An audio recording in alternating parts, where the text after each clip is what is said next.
It is Wednesday, December 30th, 2020. It is 8 p.m. Pacific Standard Time, and so you know what time it is. It's time for a little bit of coin metal. And it was yet another non-virtual Get Your Ass Kicked at Jiu-Jitsu Wednesday. Had a lot of fun today. A lot of insight was come across today, and it's funny. I broke it down to my training partner.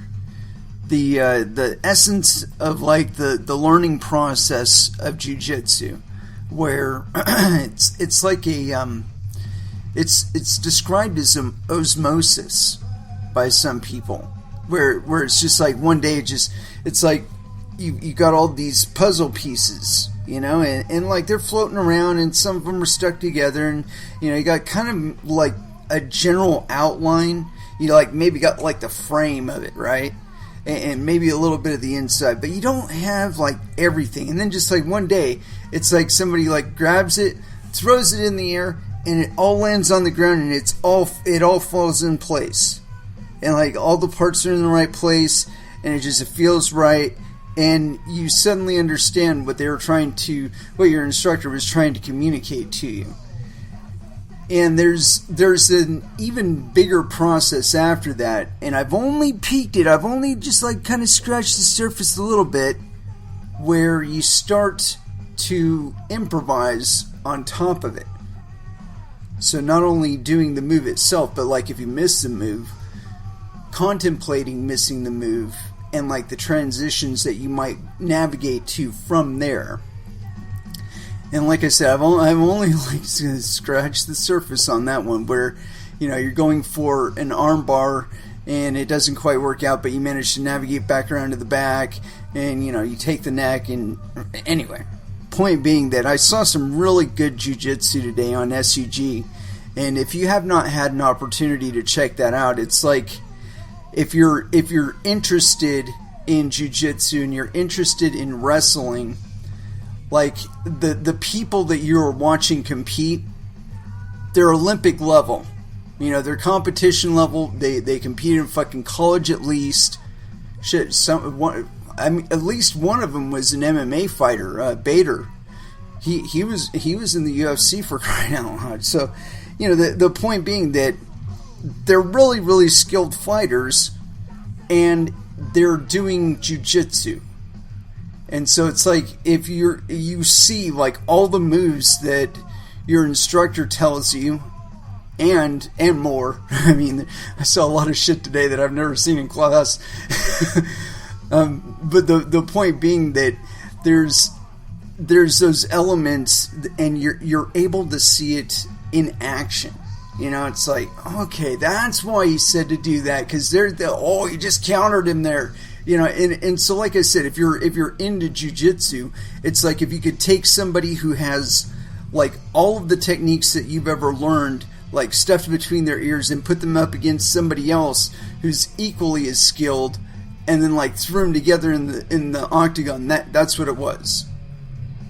And so yeah, really, really good jiu-jitsu today, and I could only ever hope to aspire to be that good at one point or another, because that is a pinnacle kind of thing, you know. Although I will say there's at least two competitors I saw that they've been fighting for a long time. You know, I mean, or at least they've been competing in gi-less jiu-jitsu for a significant period of time.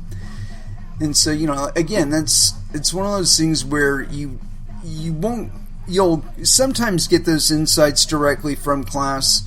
You know, like you'll have somebody who's really experienced, and you're learning it personally, you know, firsthand.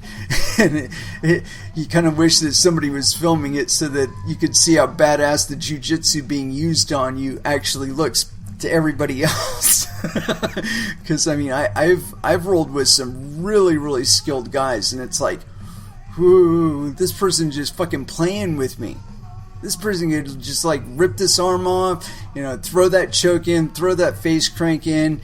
You know, I wouldn't be able to get through. They wouldn't let me get through in a competitive match. You know, so on and so forth. It's like when you're seeing it with two really keen guys and they're fucking balls out doing it, they're going full speed, it's a whole different animal. I mean, a lot of times when you're seeing clips of people doing jiu-jitsu, there's some sort of skill imbalance, where you have somebody who has absolutely no experience and somebody who carries around a purple belt, and the purple belt, of course, destroys the person with no experience. But this is where these were like brown belts and higher. So, yeah, really, really, really tasty stuff. But as far as what I got into today, it was some stuff from the north-south. And we really haven't worked as much north-south as is probably necessary, because I end up in north-south a couple of times. I mean, like, it seemed that and, like, in the back take position seems to be two things that I end up in most, and it's neither one is a good situation. But anyway, so north-south, we learned both a choke from the bottom and a choke from the top. And I really liked the choke from the top because I was able to sink it in without the grip. Like, I was putting my hand on the ground and then kind of pushing my opponent, or like squeezing my opponent into the crook of my arm, and just like really shoving that arm as far through as I possibly could. And so just like, between the side of my body and whatnot, like there's one thing on it that I kept forgetting to do or wasn't doing right, where you want to actually end up with your head on the mat and their shoulder on like the side of your head while you're choking him out. And see, I was doing it a little bit differently, where even with my head just on the side, I had my arm far enough through that I was like choking him before I could even get my hand in there. I mean, he kept like tapping while I was trying to get my hands in the right position. And it's like, man, I got this so fucking deep in that, I'm not even having to squeeze on this guy. I can't even get a grip on this guy without choking him out. And so that was one sub on it. And then the next one, I found that it was one of those points where I found it's like I said, it was like osmosis, where all the fucking pieces fell into place. And it was like, as soon as I remembered to bring my knee up, and because that was the first thing that had to change in my body position from the choke. It's like if your opponent is trying to run away from you by going to the outside rather than trying to roll into you. Because if he tries to roll into you, it just gives you a better opportunity to choke him. Unless he's fast. And of course, and uses frames. It's possible to get out that way, but it's not very comfortable for anybody. Anyway, so if you've got the choke, the way that I was doing it with my opponent was, or teammate rather, whatever, training partner, I put my hands on the outside of him, and I had my head to the side, and I was trying to keep my elbows like just below his elbows and turn them inward, so I'm like squeezing in. And then on the one side, on the left side, reaching down and back around the head, and then from there pushing myself and pulling myself, like pulling myself with the backhand and pushing myself with the other hand down his body to where I could get a wrap on his neck. And then just really shoving that arm all the way through, getting a really good tight S-grip. And I found that if I had my hip down, I would just like have to arch my back just a teeny tiny. And he was just tap, tap, tap, tap. And so that felt really good. Because like I said, I wasn't even able to get my hands like fully gripped together before I was choking him out. And like I said, that's nice. It means that I don't actually need two hands to do it. But it could have just been that he was a really big guy, because he was. But nonetheless, from there, like the other option is that you've got just a teeny tiny amount of time that you can react on the bottom. Like if you're laying on the bottom and somebody's got you in north-south, when they navigate downward, there's this brief period where if you've got your shoulders still in there, you can get your arm up over their neck, over the back of their neck. And if you can hold on to that, you take your other hand and you form it into a fist. And you sneak it up under their throat, and then you reach over a little bit further with your right hand, and then you just pull your elbows back. And man, when my opponent, or my teammate rather, training partner, managed to do that one on me, well, you can hear me like trying to clean my throat or clear my throat out. That's kind of a result of that, getting choked. Because that's pretty much what we did today, was those two chokes, and then the Pez dispenser. And that one's more a neck crank, but you really got to get your knee up. And that was the thing that I had the most trouble with. And I think it was because I had to like push my teammate, or training partner rather, up onto his side before I could get my head down and get my arm adjusted around enough to where I could get up on my side and bring my leg around. And that was the thing, is like you've got the person in a choke, you know, you got your arm wrapped around their neck with their head sticking out through your armpit, and you know, their body laying flat. And if they're turning up on like their left shoulder, you know, to where the right shoulder is up into your face, you got to kind of adjust downward a little bit to where you're keeping that really, really tight. And you want to keep the elbow under the chin, because if you let it slip up, or if they're able to get a little bit of room in there, you're going to lose the choke position, and your elbow isn't going to be in the right place, or at least my elbow wasn't in the right place to be able to do the neck crank properly. Because you got to be up on your side and kind of leaning down on your opponent to get your foot up and over their hip, and like pull that in, and while you're bringing it back, your elbow back on their neck. It was a lot of fun. But I felt like I was able to get pretty much all three submissions pretty readily. And like I said, that's pretty much what we did today. And I almost stayed around at the end for a roll sesh, and I should have.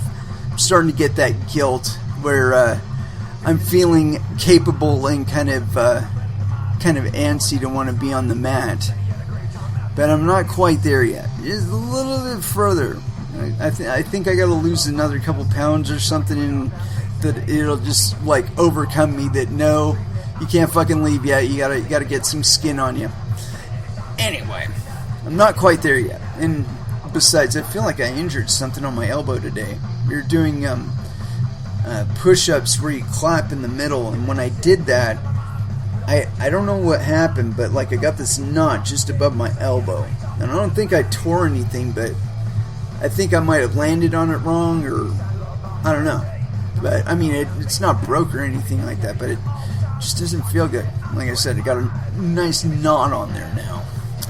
Anyway, let's go ahead and throw down with some music. And as far as what to start with, we're going to go with that body count.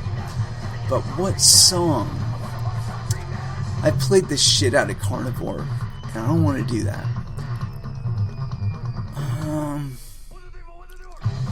I don't know. That's a good song. Playing some Static X in the background, give me some shock treatment, but I'm going to go something body count. And so here we go. Ski Mask Way, First Dance, here on Coin Metal.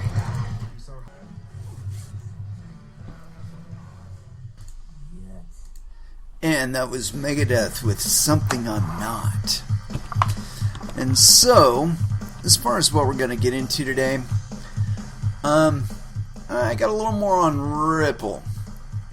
And it's only a little bit of our subject matter for today, but it is something that I find to be a salient point, because it's not something that's just going to impact XRP. And so, I got this thing here, it's on CoinDesk. Coinbase sued over its allowing the sale of XRP. And this is authored on December 30th, 2020 at 12:11 p.m. PST. And this is by Colin Harper, so yes, penis. A man claiming to be a Coinbase client has filed suit against the exchange for its sale of the token XRP. According to the complaint filed in the Northern District Court of California, Thomas C. Sandoval, the plaintiff, alleges Coinbase knowingly sold XRP as an unregistered security and gained commission on these sales. Additionally, the suit, which seeks class action status, argues Coinbase violated California's unfair competition laws by, quote, gaining an unwarranted competitive advantage over digital asset exchanges that only sold commodities. Quote, Coinbase sold a token called Ripple, thereafter referred to by its trading symbol XRP, the value of which was entirely linked to the success or failure of Ripple Labs Inc., the company that created the token, and the managerial efforts of Ripple Co.'s executives. Investors in XRP, such as plaintiff, reposed an expectation of profit in such managerial efforts by Ripple Co. executives and purchased the token in order to make money on their investment, the complaint reads. Yeah, he's full of shit. The U.S. Securities and Exchange Commission claimed last week in a lawsuit that XRP is a security and that Ripple has been selling it without registering or seeking an exemption for 7 years, raising $1.3 billion in the process. As a result of that suit, Coinbase on Monday announced it would be suspending trading in XRP. The suit seeks unspecified compensatory damages, attorney's fees, and any other relief the court would care to award. Anderson Kill partner Stephen Paley told CoinDesk that he sees, quote, a couple of issues with the suit. To start, the suit's allegations of fraud regarding unfair competition laws rest, quote, on information and belief, which is the legal equivalent of, I think so, but I'm not really sure. Paley wrote in an email. He added that Coinbase has, quote, a pretty good record of backing itself up in legal matters with the arbitration clauses in its terms of service. In the grand scheme, he concluded, Coinbase has more than client suits to worry about with the SEC breathing down Ripple's neck. Quote, this is going to be hard fought in motion, practice, and will likely end up in private arbitration unless the court finds that a fairly narrow public policy exemption applies. I'd assess the risk here to Coinbase and other exchanges as quite a bit less than that from continuing to list an asset that the SEC has targeted and face much more dangerous enforcement action risk. Coinbase has not responded to CoinDesk's request for comment. Yeah. Well, I told Brian Armstrong on Twitter that this shit isn't going to end. That basically they're targeting anything they think they can get a hold of, and it's not like this is the first time that we're seeing this kind of thing in crypto. So I mean, it's a process. I believe the world at large is still largely trying to come to grips with what cryptocurrencies actually mean, and this is at least one of the reactions, at least one that we could expect. Anyway, so I wanted to get into it, but it's like 9 pages long, so We'll taste it. We'll taste test it. And so this is the United States District Court, Northern District of California. Complainant Thomas C. Sandoval. Coinbase Inc. is the defendant. Violation of unfair competition law. Thomas Sandoval, plaintiff, through undersigned counsel, on belief of himself and all others similarly situated, brings this class action complaint against Coinbase Inc., defendant or Coinbase, and alleges, upon personal knowledge as to his own actions and upon information and belief as to the counsel's investigations in all other matters, as follows. Number 1. Nature of action. Number 1. The class action seeks recovery of persons or for persons who paid commissions for securities illegally sold to them by Coinbase. Number 2. Coinbase holds itself out as a digital asset exchange, essentially a commodities broker for cryptocurrencies. It is not licensed to sell securities. 3. Nonetheless, Coinbase sold a, quote, token called Ripple, hereafter referred to by its trading symbol XRP, the value of which was entirely linked to the success or failure of Ripple Labs Inc., the company that created the token, and managerial efforts of Ripple Co.'s executives. Investors in XRP, such as plaintiff, reposed an expectation of profit in such managerial efforts by Ripple Co.'s executives and purchased the token in order to make money on their investment. 4. On information and belief, Coinbase, because of its technical integration into XRP's nodes and statements made by Ripple Co.'s executives, Coinbase knew that XRP was not a commodity, but rather a security under federal securities laws. 5. Despite its knowledge that XRP was a security, Coinbase continued offering XRP to the public and charged commissions for the sales. Parties. 6. Plaintiff Thomas Sandoval is an individual residing in St. Louis County, Missouri. 7. Defendant Coinbase Inc. is a Delaware corporation. Its principal place of business is located at 100 Pine Street, Suite 1250, San Francisco, California, 94111. Jurisdiction and venue. Number 8. This court has original jurisdiction over this matter under the Class Action Fairness Act because the parties are minimally diverse, the amount in controversy exceeds $5 million, and the putative class numbers more than 100 people. 9. Venue is proper in this district because defendant is headquartered in the Northern District of California. Factual allegations. 10. Coinbase holds itself out as a digital asset exchange, essentially a commodities broker for cryptocurrency tokens such as Bitcoin. Coinbase is not licensed to sell securities. 11. Until late this month, Coinbase sold the XRP token, the value of which was entirely linked to the success or failure of Ripple Co.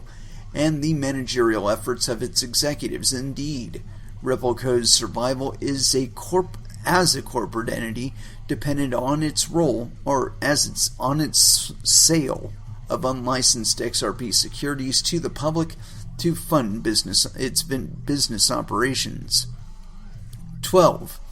XRP is a security and not a commodity because Ripple Co. has sole control over the purported cryptocurrency's nodes and is therefore a common enterprise for purposes of federal securities laws. Investors such as plaintiff invested capital in XRP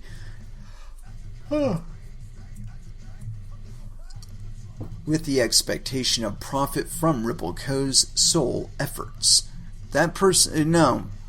Plaintiff Just because you expect that Ripple Co. can magically do something to the rest of the market to make the number go up doesn't mean that it's true.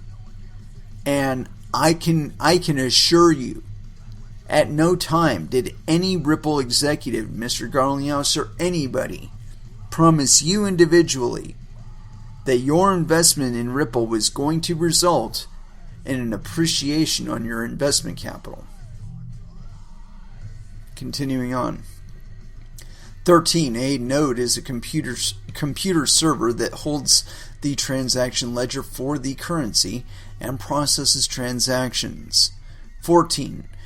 All non-security cryptocurrencies use decentralized nodes so that there is not a single point of failure and no single entity controls the protocol unit. For example, there is no company that controls Bitcoin. That's bullshit. 15. On information and belief, Coinbase, as a result of its integration into Ripple Co.'s nodes, knew that Ripple Co. controlled all of the purported cryptocurrency nodes, and XRP's success or failure was entirely intertwined with that of Ripple Co. 16. On information and belief, Coinbase knew at all relevant times that XRP did not meet the definition of a commodity, which Coinbase could legally sell to the public, but was in fact a security, which they could not legally sell to the public. 17. On December 22, 2020, the Securities and Exchange Commission initiated an action against Ripple Co. for engaging in the unlicensed sale of securities. 18. On December 28, 2020, Coinbase stopped offering XRP for sale to the public. 19.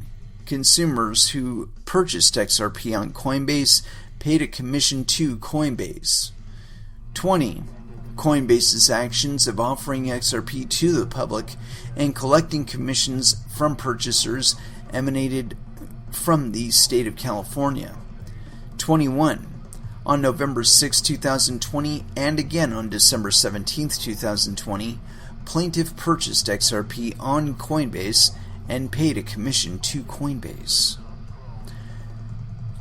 Class allegations. 20, or 22 rather. Plaintiff brings this action on behalf of himself and all others similarly situated as a class action pursuant to Fed R. Civ P23. Plaintiff seeks to represent the following class of persons. The class. All persons who purchased XRP on Coinbase during the applicable statute of limitations and paid a commission to Coinbase. 23. Specifically excluded from the class are A. Any officers, directors, or employees of the defendant, any judge assigned to hear this case, or spouse or immediate family member of any assigned judge. C. Any employee of the court. And D. Any juror selected to hear this case. And E. Any attorneys of record and their employees. 24.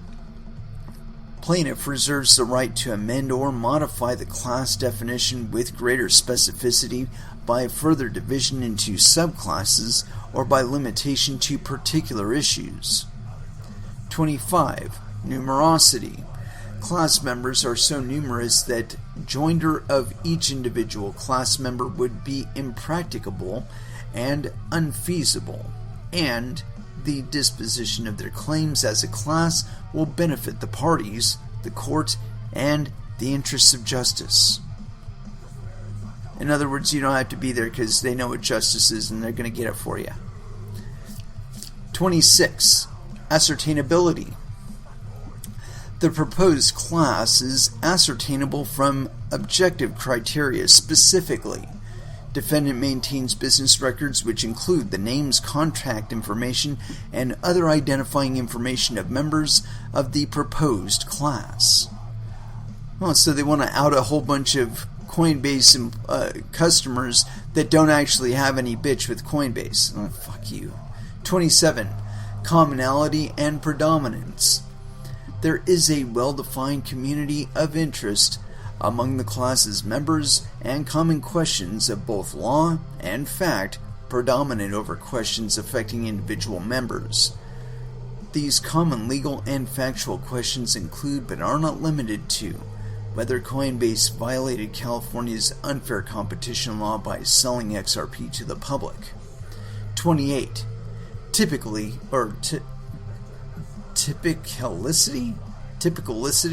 Weird. Plaintiff's claims are typical of those of all class members in that they arise out of the same course of conduct of the defendant and enable him to seek the same relief under the same theories of recovery. The effort plaintiff undertakes to pursue his claims will significantly benefit the class members because of the identical nature of the issues across the case. 29. Adequacy of representation. Plaintiff will fairly and adequately represent and protect the interests of the members of the class. Plaintiff shares a common interest with all class members. Plaintiff has suffered an injury in fact because of the defendant's conduct as alleged herein. Plaintiff has retained counsel who are competent and experienced in the prosecution of complex class action litigation. Plaintiff and his counsel will prosecute this action vigorously and faithfully for the benefit of the class's members. Plaintiff has no interest contrary to the class's members and will fairly and adequately protect the interests of the class. 30. Community of interest. The proposed class has a well-defined community of interest in the questions of fact and law to be litigated. These common questions of law and fact predominate. The named plaintiff's claims are typical of the class's members. 31. Superiority. The certification of the class in this action is superior to the litigation of a multitude of cases by members of the putative class. The class adjudication will conserve judicial resources and will avoid the possibility of inconsistent rulings. Moreover, there are members of the class who are unlikely to join or bring an action due to, among other reasons, their reluctance to spend large sums of time and money to recover a relatively modest individual recovery. Equity dictates that all persons who stand to benefit from the relief sought herein should be subject to the lawsuit, and hence subject to an order spreading the costs of the litigation among the class members in relationship to the benefits received. Okay, so if you bought Ripple and you didn't bitch about this shit, if you were trading Ripple, whether you made money or lost money on it, if you bought your Ripple from Coinbase, these guys are saying that you don't have a right to seek your own damages if you're to seek any, and not only that, you have to pay for part of their case against Coinbase. It's complete bullshit. The damages and other potential recovery for each individual member of the class are modest relative to the substantial burden and expense of individual prosecution of these claims. Given the dollar amount of the individual members of the class claims, few, if any, could or would afford to seek legal redress individually. So because the vast majority of the people can't afford to bring a case against Coinbase, these guys are going to do it for you, whether you want them to or not. And they want you to pay for it. Even if the members of the class could afford individual litigation, the court system could not. Individualized litigation presents a potential for inconsistent or contradictory judgments. Individual litigation increases the delay and expense to all parties and the court system. By contrast, the class action device presents far fewer management difficulties and provides the benefits of single adjudication, economy of scale, and comprehensive supervision by a single court. 32. In the alternative, above reference class may be certified because A. The prosecution of separate actions by the individual members of the class would create a risk of inconsistent or varying adjudication with respect to individual class members' claims, which would establish incompatible standards of conduct for the defendant. So meaning if you lost millions of dollars and the guy next to you, or this guy here, lost thousands of dollars, you've got to include possible judgment that you may yield with what they may yield, and of course they're going to get a lot of what you would have gotten. Yeah, I think this is a bunch of bullshit. B. The prosecution of separate actions by individual members of the class would create a risk of adjudications which would, as a practical matter, be dispositive of the interests of other members of the class who are not parties to the adjudications, or which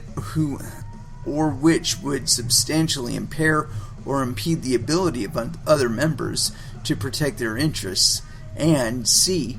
Defendant has acted or refused to act on grounds generally applicable to the class, thereby making appropriate final and injunctive relief with respect to the class.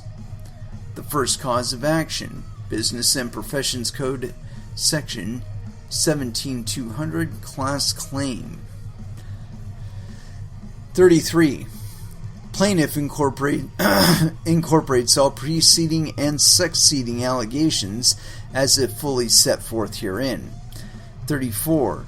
By engaging in the unlicensed sale of XRP, Coinbase engaged in acts of unfair competition as defined by Section 17200 of the California Business and Professions Code, the Unfair Competition Law. 35. The actions, commissions, misrepresentations, practices, and non-disclosures of defendant, as alleged herein, constituted a continuous course of conduct of unfair competition. 36. Defendant's actions were unlawful, as that term is raised in the UCL, in that Coinbase was not licensed to sell securities to the public. 37. Defendant's actions were also fraudulent, as that term is used in the UCL, in that Coinbase falsely represented that XRP was a commodity, when on information and belief, defendant knew it was a security. No, it's never been defined as a security anywhere on planet Earth, so why would Coinbase believe that XRP was a security? 38. Defendant's actions were also, quote, unfair, as that term is used in the UCL, in that by selling XRP securities, defendant gained an unwarranted competitive advantage over digital asset exchanges that only sold commodities. 39. As a result of defendant's conduct, Coinbase received commissions from plaintiff and all other class members. Prayer for relief. Wherefore, plaintiff individually and on behalf of all other similarly aggrieved persons, pray for judgment against defendant as follows. Number 1. For an order certifying this matter as a class action and appointing plaintiff and his undersigned counsel to represent the class in this litigation. Number 2. A judgment requiring defendant to pay compensatory damages as required by law, as well as reasonable attorney fees and costs of suit. 3. Such other and further relief as the court may deem just and proper. Demand for jury trial. Plaintiff hereby demands a jury trial on all issues so triable. Yeah, I don't see this thing going anywhere. I'd be really, really surprised if it wasn't thrown out on its merits, or lack thereof, rather. Let me see here. I'm just looking at something at the end here. Oh, anyway, so yeah, I don't think they have a case. I think it's probably going to end up getting thrown out, and if it isn't, I would be really surprised. It's not really the place of the court to define what a security is. It's, I suppose, the place of the SEC, and they have yet to actually prove that Ripple is a security. And that's one of the linchpin assertions of this case, is that they are assuming that the SEC will in some way, shape, or form be able to prove that Ripple is a security. And in all honesty, I don't believe that's possible. Because as I see it, and I've never liked Ripple, I've made money on Ripple, I've used Ripple as money, it works, but the point being is that it's really not the place of the SEC to say that about Ripple. I mean, the fact is that it is used as money. It does have plenty of use case. It does have an ecosystem of customers in the open market. And so literally these are people that were willing to invest in Ripple despite whatever they knew about it. And again, it's not for the SEC to come along and hold your hand and say, "Oh, you screwed up, and so now you have to listen to us, and you can only buy the coins that we say you can buy." And where you do see them try to do such a thing, you see people just disobey them. You know, if people want to get into the ICOs and shit and it's not legal in their country, they do it anyway. And there really isn't any effective way to stop them. Nor would you want to. Because all of this economic activity creates business and creates wealth that did not exist before. Anyway, let's go ahead and throw back down with a little bit of music. And as far as where to go, I haven't picked anything out here. I'm kind of scrolling through, see if I can find anything that sticks out to me. And, let's see here. Feeling like maybe a little bit of Slipknot. I think that's appropriate. Let's scroll down here. You're not kind. No, it's not on that album. Shish Kebab. Gotta scroll all the way back up to this one. Here it is. Custer by Slipknot. Here on Coin Metal.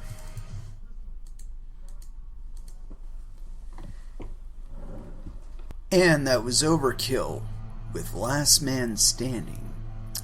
And so, as far as what else we're going to get into today, I caught this one here. It's on the home.treasury.gov page. Settlement agreement between the U.S. Department of Treasury's Office of Foreign Assets Control and Bitco, Inc. And this is authored, or I guess it was written on 12/30/2020. The U.S. Department of the Treasury's Office of Assets or Foreign Assets Control, Ofac, today announced a settlement with Bitco, a technology company based in Palo Alto, California, that implements security and scalability platforms for digital assets and offers non-custodial, secure digital wallet management services. Bitco agreed to remit $98,830 to settle its potential civil liability for 183 apparent violations of multiple sanctions programs. The apparent violations were processed between March 10, 2015 and December 11, 2019 on behalf of persons located in the Crimea region of Ukraine, Cuba,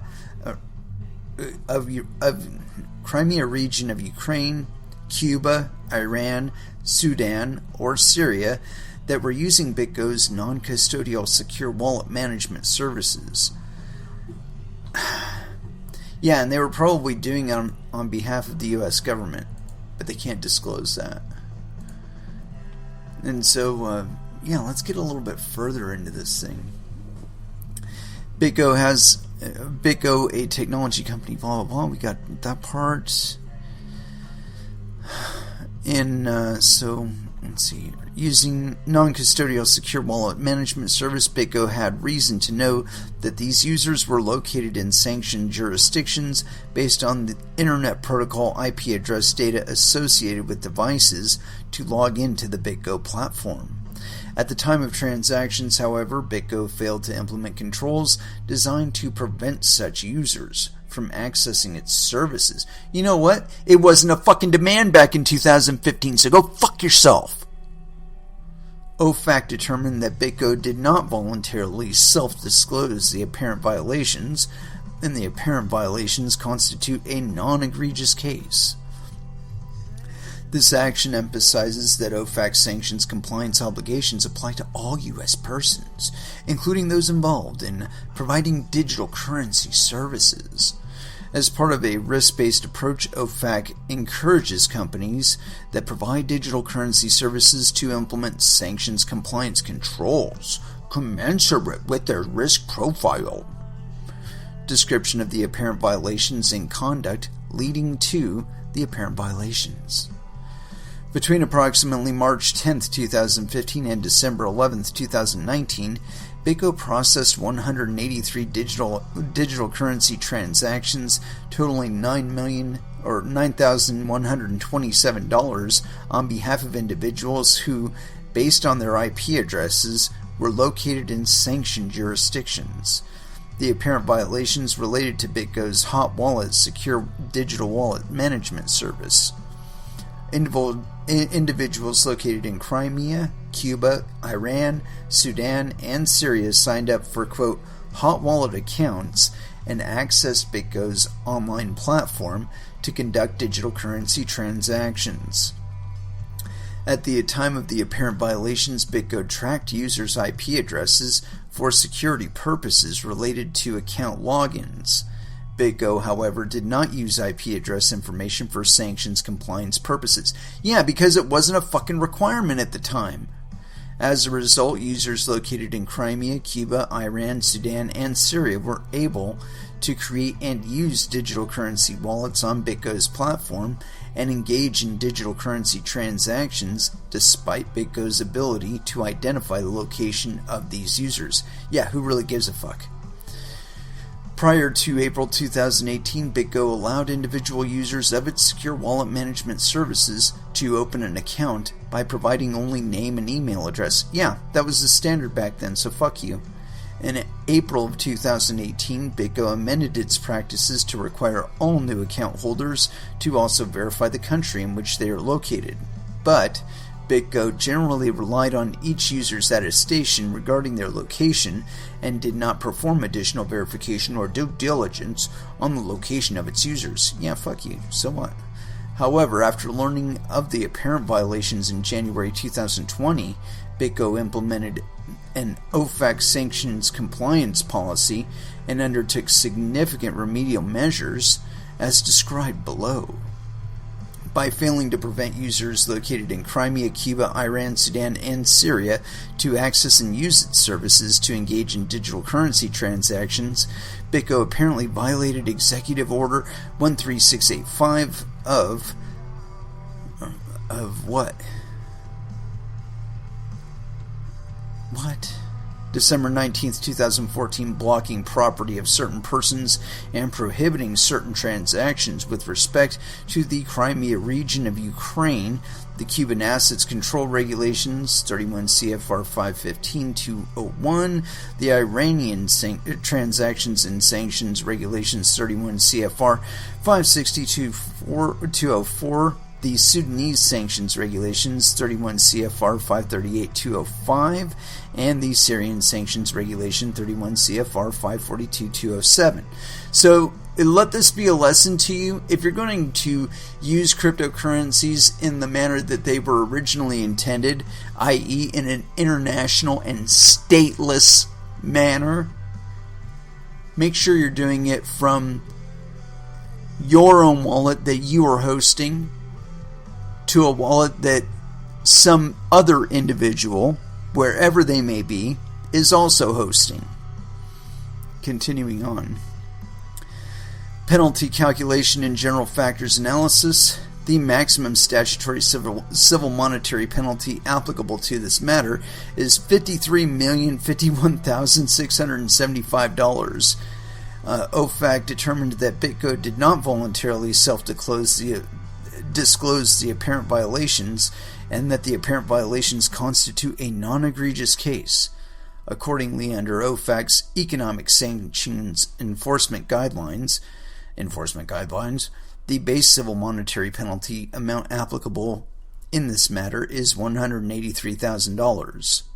The settlement amount of $93,830 reflects Ofac's consideration of the general factors under the enforcement guidelines. Yeah, you know what, Bitco? You should have told them to go fuck themselves. They have no authority to tell you to transact with. Continuing on. And besides, it's unconstitutional. Ofac determined that the following to be aggravating factors. Number one, Bitco failed to exercise due caution or care for its sanctions compliance obligations when it failed to prevent persons apparently located in sanctioned jurisdictions to open accounts and send digital currencies via its platform as a result of a failure to implement appropriate risk-based sanctions compliance controls. And number two, Bitco had reason to know that some of its users were located in sanctioned jurisdictions based on those users' IP address data, which it had separately obtained for security purposes. You know what you need to do? If you're going to start an exchange, make sure that you do not include fiat-related services at all. If you do that, then you don't have to play their fucking game. Keep it all in Bitcoin or other cryptocurrency, but don't involve fiat currencies at all. Don't worry about you're not a fucking on-ramp, because you know what? They're going to keep this bullshit up, and that's the only friction point that they can really hit. So if you want to stay poor, keep playing according to their game.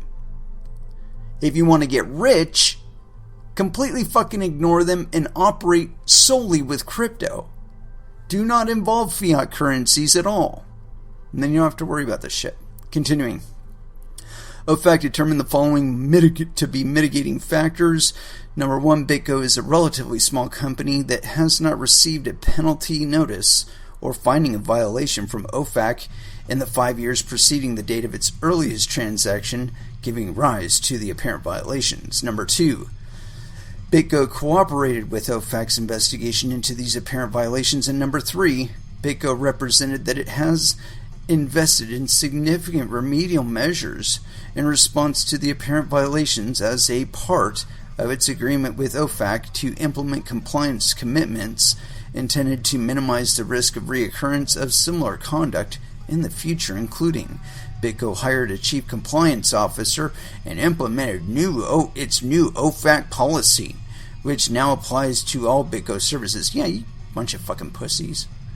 Bitco implemented a new Ofac policy that includes a detailed overview of Ofac and relevant sanction laws, the appointment of a compliance officer specifically responsible for implementing and providing guidance and interpretation on matters related to U.S. sanction laws, IP address blocking, as well as email-related restrictions for sanctioned jurisdictions, periodic batch screening, record-keeping procedures for all financial records and documentation related to sanctioned compliance efforts, a review where appropriate, update of end-user agreements to ensure that all customers are aware of and comply with U.S. sanctions requirements, and a review of screening configuration criteria on a periodic basis. Bitco screens all accounts, including hot wallet accounts, against Ofac's specifically designated nationals and blocked persons list, including blocked cryptocurrency wallet addresses identified by Ofac. Bitco has also conducted a retroactive batch screen of all users. Bitco routinely reviews its Ofac policy and updates its procedures as appropriate, and Bitco employees are required to certify that they have reviewed and understand Bitco's Ofac policy and are required to attend training programs as appropriate. So in other words, they're going to have to fire a lot of people, and they're going to have to pay a lot of money to do a bunch of bullshit that wasn't necessary and isn't going to help anybody. This is over $9,000 of transactions. Are you fucking kidding me? Continuing on, compliance considerations. This action highlights that companies involved in providing digital currency services, like all financial service providers, should understand the sanctions risks associated with providing digital currency services and should take steps necessary to mitigate those risks.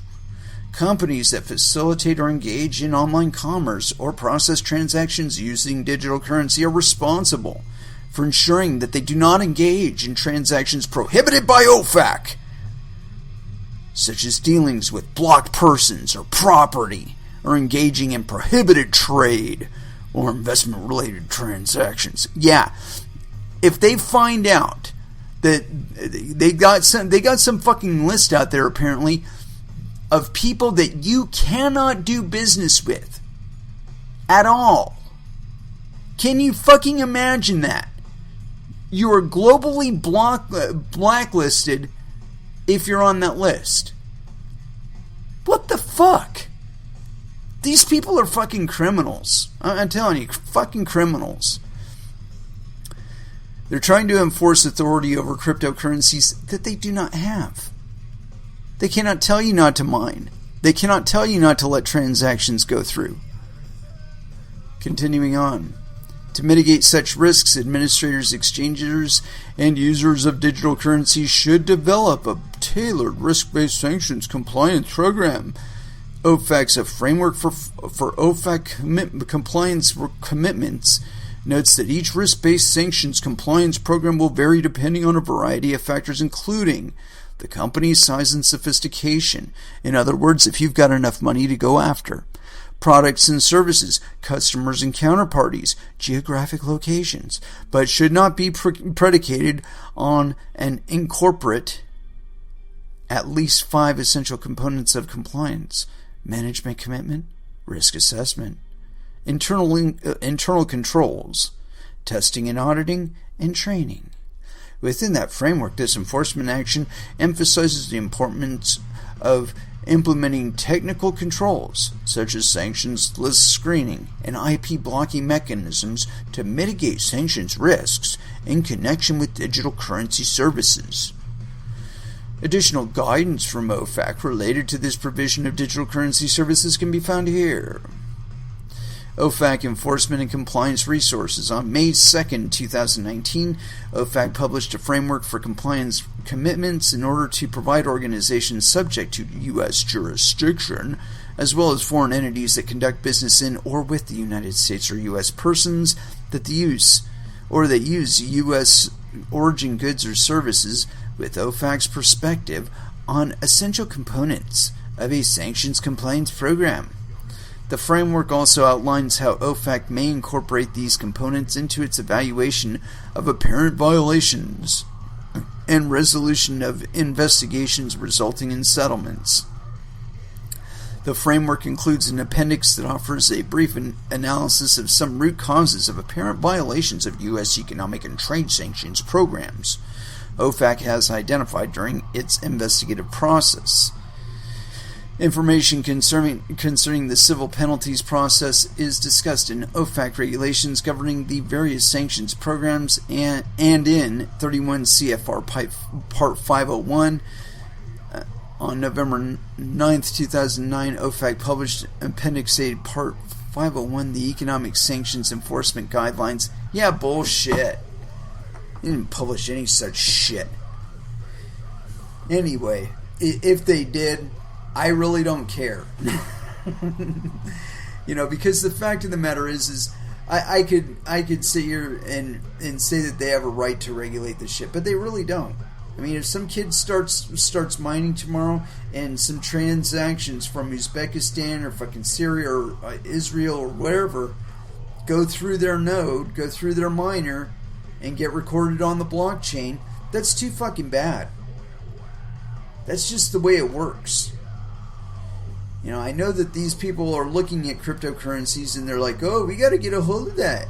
You know what? I'm telling you right now, the more you do this kind of shit, the more you are going to press the market into darker and darker corners that you have less and less capability to exercise any enforcement action over. And in the long run, that is going to bite you in the ass. Because all of the economic activity and all of the quote-unquote profits that could have been yielded from that for American citizens and those abroad is simply not happening in places where you can monitor it. But it will be happening nonetheless. You can rest assured of that. Every one of these enforcement actions, it causes a reaction in cryptocurrencies. And I am telling you right now, it doesn't matter how fast Ofac makes their new definitions of their shit. Cryptocurrencies are able to move faster. So yeah, I think that in the long run, this kind of mentality with regard to regulation and enforcement here in the U.S. is basically going to turn the U.S. into a digital gulag as far as cryptocurrencies are concerned, where people aren't going to bother to develop anything here in the U.S. They're going to go to Russia. They're going to go somewhere in China. They're going to go to Singapore, Hong Kong, somewhere that you don't have any reach, that you don't have any say. You can't point a gun in their face and talk shit to them about how they need to comply with the bullshit that you just made up. That power was gone. The moment that Bitcoin hit the wild and was out there for people to download, disseminate, research, mine, and create their own, as soon as that was out there, this little grippy on everything just went away. Those handles disappeared. Because the option, the capability to basically enforce these kind of actions where you're pointing at somebody and you're saying, give me fucking money because you violated some bullshit law that you didn't even know about, that probably wasn't even on the books anywhere before you came along and started pointing a gun.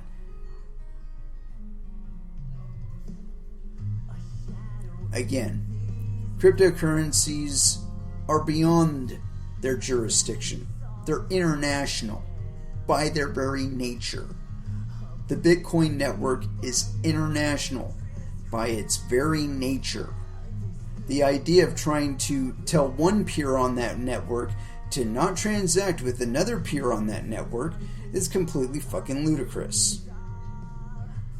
And it's entirely antithetical to the whole point of Bitcoin. You know, to me, this is one of the reasons why Lightning Network is being pushed. Is because if you have no choice but to do your transactions through a money service provider who's operating on Lightning Network and all that other shit, they suddenly have the power again to tell you no. To say to you, no, I don't care what the reason is, you cannot transact digitally. We have this enforcement barrier in place, and we are going to utilize it to prevent you from doing so much as feeding yourself. We've determined you suck, and so you need to not do business, not make money, not make wealth, because we hate you for whatever reason. I mean, that's really going to make people think that you're wonderful, isn't it? I mean, if somebody said that to you, you wouldn't like them very much, now would you? You'd probably do everything, you'd probably spend the rest of your life trying to figure out a way around them. And unfortunately for these entities, such as the Ofac, that's exactly the thing that drives people to Bitcoin to begin with, is that desire to break free of these highly surveilled, and highly monitored networks where people can be individually persecuted on the will of somebody from the fucking Treasury. It's just fucking ludicrous. It's absolutely ludicrous.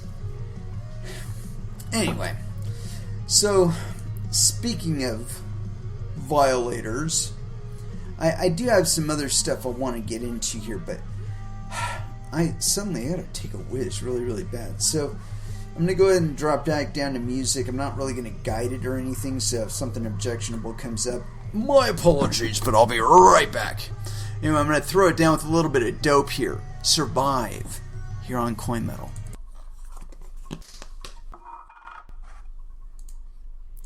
And that was Powerman 5000 with Son of X51. And so, back again our way.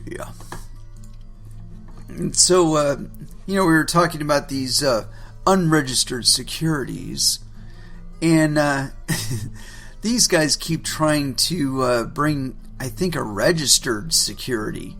And this is by CoinDesk, or on CoinDesk rather.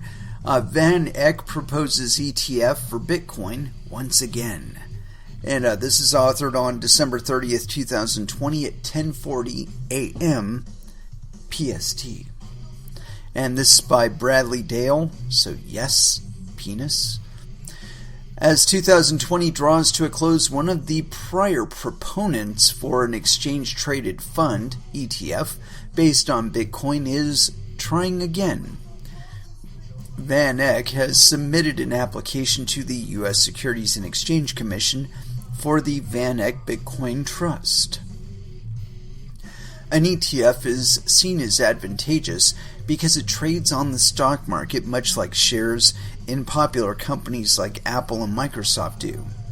Van Eck has previously proposed ETFs before, withdrawing its most recent application in September 2019. At the time, the company said that it remained committed to an exchange-traded product. As it has in previous applications, Van Eck said this ETF would trade on the CBOE BZX exchange. So far, the SEC has considered many applications for Bitcoin-based ETFs and rejected them all. In August 2018, it rejected 9 such proposals on the same day. In October, SEC Chairman Jay Clayton said the agency is still open to considering ETF proposals. Chairman Clayton stepped down officially last week. Dahlia Blas, the director of the Division of Investment Management, will also end her tenure in January, according to the agency. Blas was the author of a 2018 letter within the SEC expressing concerns that the Bitcoin market was not large enough or liquid enough to be ready for an exchange-traded product. According to the application, the number of the outstanding shares will depend on how much Bitcoin is delivered to the trust and is held by an as-yet undesignated custodian. Yeah, and so they require a custodian to host the funds, which means they have to trust somebody not to steal the fucking Bitcoin. It's fucking stupid. These people just do not understand. They're playing with fire. You know, if the thing is related at all to Bitcoin, it is going to be subject to the market dynamism of Bitcoin. That means going up as well as going down. This is something that they get all excited about doing this kind of shit when Bitcoin's in the middle of a bull run. But they don't stop to think, like, what might happen? You know, what might happen between when they launch it and when Bitcoin tanks again. And that's possible, you know? I stick with Newton on this one. What go up must come down. And it's probably not going to come down as far as where it started, but the last time it went back down to 3,000 before it started going back up again. And I remember that time. It's fucking crazy. I'm not in a real big hurry to watch it happen again, but it probably will. Anyway, this next one I got here on CoinDesk, I've actually got a couple that I want to cover, and this is one of them that I definitely want to cover. But I've got another one that we might have enough time to get in. I took that short music break, and so that'll give us just a little bit more time. So we'll go for this one first, and then if we have a little bit of time left over, we'll get into the other one. Let's see if I can find exactly where it was. No. Yeah. Alright, so first one here is on CoinDesk. How DeFi degens are funding the next wave of open source development. And this was authored on December 30th, 2020 at 9 a.m. PST. And this is by Kevin Owoki? Yeah, Owoki. So yes, penis. In 2020, decentralized finance was Ethereum's trend of the year. And with that honor came 1,000 new terms and even more memes. But, more importantly, the success of DeFi proved an essential quality of Ethereum this year, that real high-volume apps are possible on the still nascent network. New protocols shipped, new tokens were issued, and the total value locked, TVL, in decentralized finance protocols surged. Ethereum's culture evolved. People began speaking of degens, short for degenerate gamblers, as thousands of pseudonyms, money-hungry token holders blindly sought yield and sometimes questionable assets. Or in sometimes questionable assets. This post is part of CoinDesk's year in review, and yeah, whatever. Given how meme-driven this craze was, it was not long before it spread throughout the whole of crypto Twitter. Prominent Ethereum accounts tweeted about their favorite degen opportunities and walked back statements after those unaudited projects were inevitably hacked. There was plenty of action to be had, though it was hardly fulfilling or sustainable. As autumn turned to winter, degen finance had run its course. We look back at the period as a pinnacle of debauchery and greed, but this story is more complicated. The growth of degen finance has created a massive increase in TVL in many novel open financial protocols, some with staying power, and has led to the rise of what I call regenerative finance. Regenerative finance is a cultural preference for the funding of community and the public good over, or in parallel to, projects that are expected to produce a return for the funder. In the startup world, give first means trying to help anyone, especially entrepreneurs with no expectation of getting anything back. Regenerative finance is Web 3.0's answer to Silicon Valley's give first. And it could only have come after this summer's DeFi degeneracy. Here is what the rise of regenerative finance in the Ethereum community summer 2020 looked like. In August, Wi-Fi, one of the most prominent yield farming projects, announced plans to direct a percentage of rewards towards Ethereum development for everyone. It was announced that Yam Finance directed 1% of its future treasury to Gitcoin grants, public goods funding. In total, over 20 funds, projects, or community members directed over $2 million to the Gitcoin grants multisig in summer/autumn of 2020. All of this money is slated for public goods funding. Public goods are an important class of goods in economics. These are goods that are consumed by anybody and everybody. In our physical world, roads, bridges, clean air, and clean water are public goods.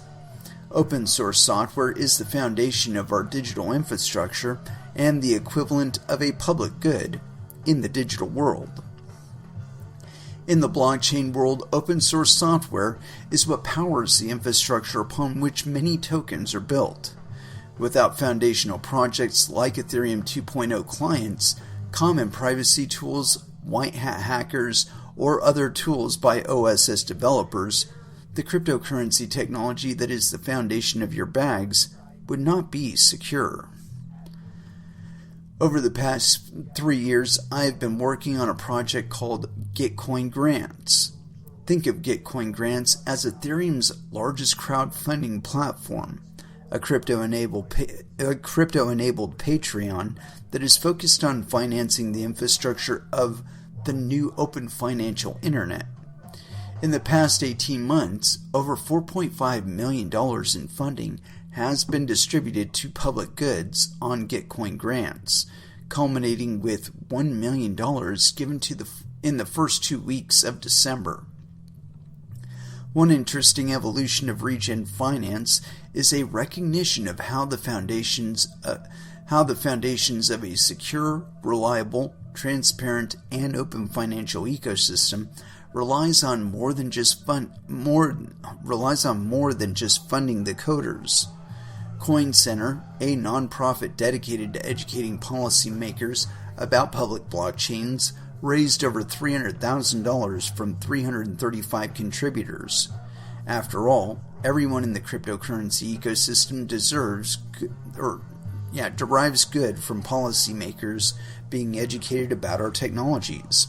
Not necessarily. When you educate them, they are educated in how to attack you.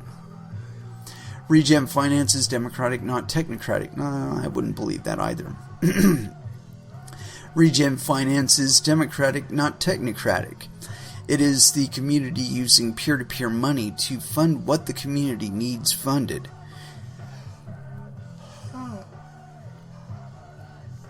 As opposed to the legacy world where billionaire philanthropists get to decide what is worthy of funding, open systems should be funded by the crowd. Over 5,000 cryptocurrency users contributed to the latest Gitcoin Grants round. Here's a preference map of the 26,000 crowdfunding contributions during Gitcoin Grants Period 8. Gives us a nice little map. Readers may note that there is no center to this mesh network of funders. This is what decentralized funding looks like, a peer-to-peer network of many funding the many. Each one of those contributions was a little vote and a little donation to support the future of open source networks. Gitcoin Grants are powered by quadratic funding, a novel mechanism for funding public goods originally proposed in an academic paper by Glenn Wheel, Vitalik Buterin, and Zoe Hitzig. Just as the Internet of Information brought us new ways to browse information, the Internet of Finance will provide novel mechanisms to finance projects. Quadratic funding is just one such example. Regen Finance is not all about Gitcoin. There are many other promising projects, including Whaler DAO, CLR Fund, Common Stack, Fair Launch, Tree.finance, Panvala, and more, all working to make the internet a little bit better. Regenerative finance funds the work that secures your bags and keeps your funds SAFU. But the true wealth is in the culture of regen finance. It's a culture that thrives on overcoming cynicism, embracing longer-term thinking, and mutual trust. No. Yeah, I don't think that's really going to work. How beautiful this culture of regen finance could spring in the wake of summer's wave of degen finance, since they are all so dissimilar. Degen finance is about leveraging the open financial system with high time preference for near-term personal gain. Regen finance is about leveraging the open financial system with a low time preference for everyone's gain. That's called mining. That's how you're supposed to be making that contribution, by mining. Continuing. as distinct as yin and yang, yet ultimately resilient. As the ecosystem continues to ebb and flow between the bull and bear markets, so too will regen finance ebb and flow with the irrational exuberance of degen finance. Over the long arc, the end result will be a stronger digital economy for everyone. Yeah, it's really interesting. I think it's really fun to plan what to do with other people's money and to try and plan ways for that money to be spent. But in my perspective, in my experience, it's more fun to make the money yourself. And then if you want to give the money to somebody else, you can do that. But that's just me. I'm not against crowdsourcing. I'm not, or crowdfunding or any of that other shit. I'm just saying that it's kind of silly to me when the fact of the matter is if you want to make tools that will benefit the public, you can do so without funding. All you have to have is the drive, the desire to do so. And you can't really replace it by just having a big pile of money there. And I think that's one of the mistakes that these people are going to find out. If you really want an idea of how these proposals will work out or are likely to work out, all you have to do is reflect on the rideshare movement and some of the expressions of it. And the ones in particular that I'm referring to are things like electric bikes and rentable bikes, just regular old bikes. I've seen multiple pictures now where there are companies in like China, and I think there's even some in San Francisco, that all they do is go around town recovering the bikes and the electric little scooters and shit that people rent and just never return. I mean, there's no incentive to take care of something that is just more or less handed to you. And I mean, if you don't intend to return it, and you do a little forethought in how you're going to not give the thing back, the company could be losing millions of dollars. I mean, you don't really care. It's not your company. It's not your scooter. It's not your bike. It's not your company. But that to me is a reflection that ride sharing like that, those types of ride sharing programs, are not going to make it into the future. People want their own vehicle. It doesn't matter if it's a bike, it doesn't matter if it's a skateboard, it doesn't matter if it's a car, or a helicopter, or a 747 jet. These are vehicles, and people want to own them so that they can have a choice as to when they fly, when they drive, when they sail. And to me, all of this bullshit that we're seeing is just attempts to take that freedom, that capability away. Anyway, let's go ahead and throw back down with some music. And as far as where to go, I want to start off with a little bit of Fear Factory here, Industrial Discipline, here on Coin Metal.